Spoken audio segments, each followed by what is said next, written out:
your book Misbelief for me was a very introspective journey, because sometimes we just, and I, speaking for myself, I've been reflecting on the assumptions I have about the world. And again, like you say, it's very easy to just look at the other side of the equation on any given subject, any given contention, and say, how can they think that? And then all of a sudden you see yourself thinking about ideas that I don't remember where did I get those assumptions by at the first place. So I think that's my first question, Professor, is, building resilience in terms of introspection.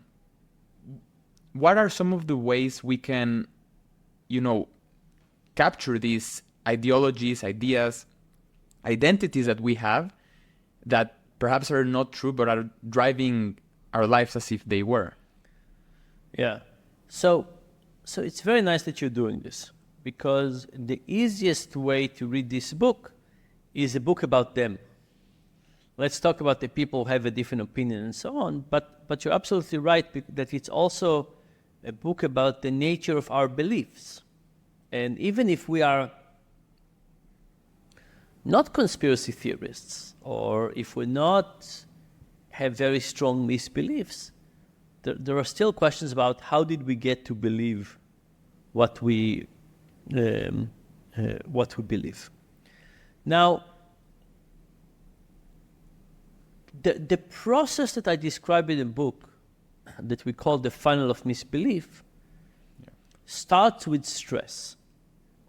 And it's not just a regular stress to say, oh, look at my calendar, I'm so busy, I'm not sure where I'll finish it. It's the stress that says, I don't understand the world. I don't understand why I'm not doing better. I don't understand why somebody get promoted and I didn't, why nobody loves me, why, all kinds of things like that.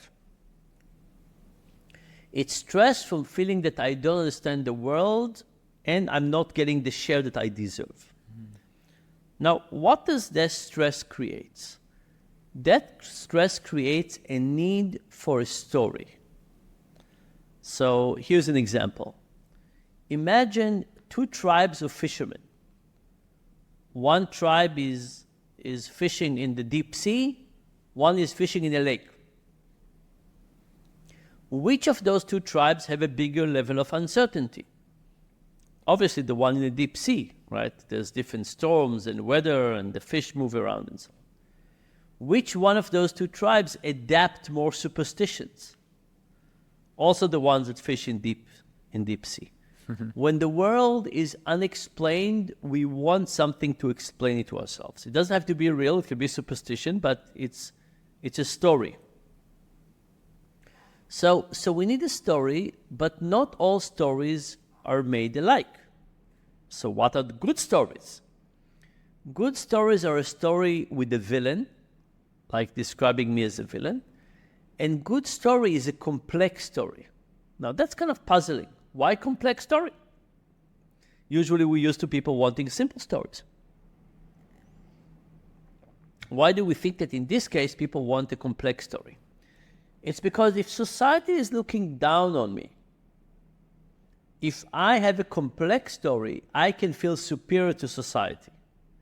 Oh, you think, let me tell you, this is not the case. The FBI is really controlling, NASA is, something like that. So a complex story is a story, but it also gives a sense of superiority.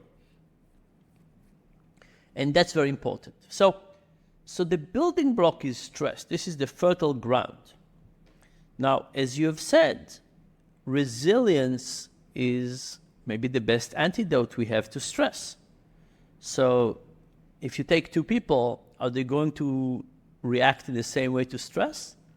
Not necessarily. If somebody has a higher resilience, if somebody feels loved, supported, and so on, they're less likely to go down the funnel of misbelief.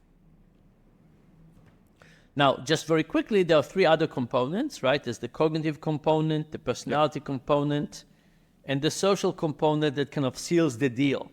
So I think of it as, the ground is stress, the two pillars are cognitive and personality, and social is the is the lid, seals the deal. And all of those have an impact, but stress and resilience or stress and lack of resilience are the condition that make it even start. Without them, we don't have a problem.